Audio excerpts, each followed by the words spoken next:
Hello and hi Cameron. This video is for the English language fiction and non-fiction paper. This video's for section A, section B, which is the creative writing section, which I'm not sure if you guys have got good imagination or not. I know one of you does. I'm not sure about the other one, but I will send you photos of these anyway, but I'm doing this video just so I can explain it to you guys. So in the paper, practice paper, it says, okay, so you've got section B right here at the bottom. And I'm just going to read out what it says. So it says, section B is creative writing. So, choice of 2 creative writing tasks with 2 images to help you if you wish to use them. So, when you're in your actual exam, obviously in this one here, it doesn't have any pictures because it's practice paper. But if, but in your actual paper that you will be doing on Monday, or whenever you're doing it, Leo, I know you're doing it on Monday. I don't know about you, Cameron, but yeah. So when you guys do your exam on Monday or whenever it is, there will be 2 pictures. So they'll probably, what will happen is there'll be a picture. You probably know this from your mocks. There'll be a picture, and then there'll be the question and maybe like a sentence starter underneath or an idea. They usually give you pointers, and then you either come up with your own story, or by using what's there like as an idea, as a focus point, or you just come up with your own story. But yeah, so it also says on this practice paper, don't forget to plan your writing and aim for at least 3 paragraphs. You can do 3 paragraphs, or you can just write as much as you want. That's what I did when I did my mocks. I wrote loads. So the more you write, the better. In creative writing anyway. But it's totally up to you guys how much you write. And it also depends on how much time you've got left in your exam. So yeah. So the first pointer is an imaginative piece of writing, which is creative writing anyway. So with the first line already started for you, so this is the one where it gives you a sentence starter, like a line or something.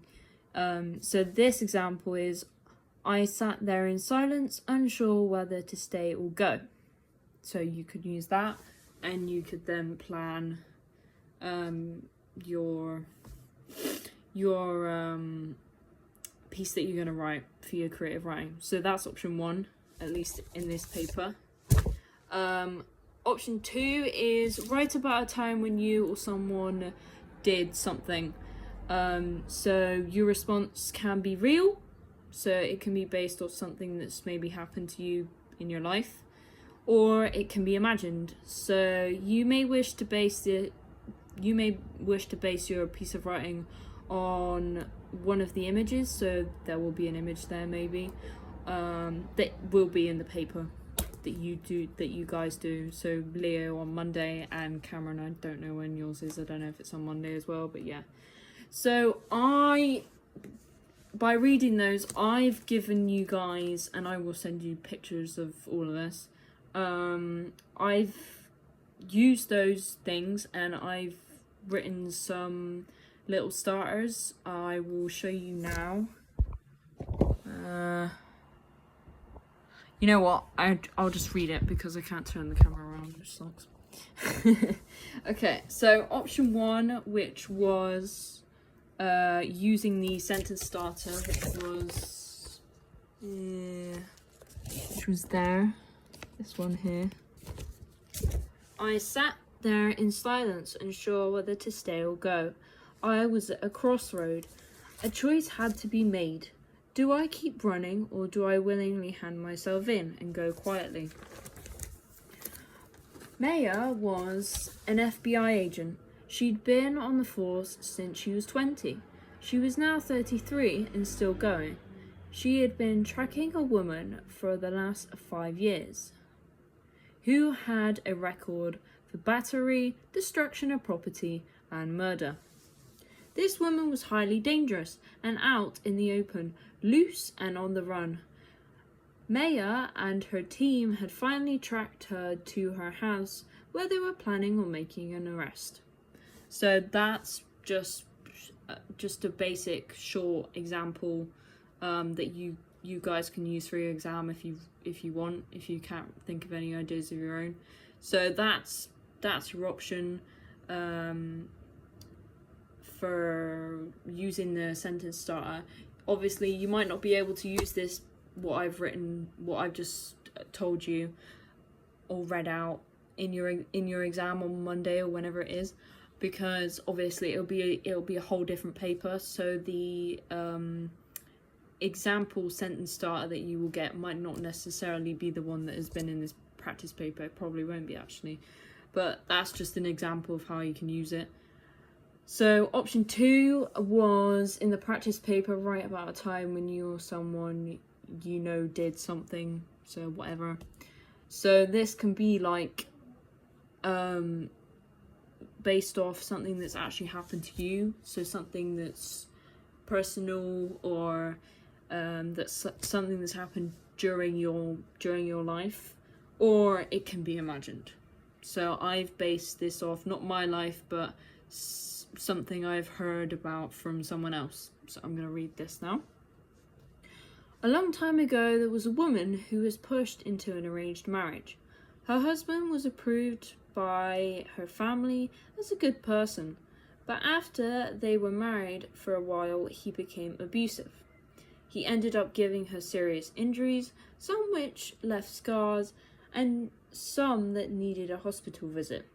She decided that this marriage was not a safe thing to stay in anymore.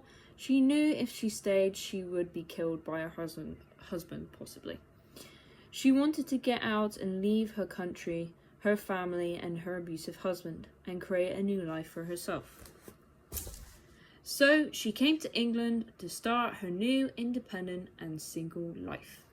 So that piece that I've just read is based off something that someone has told me.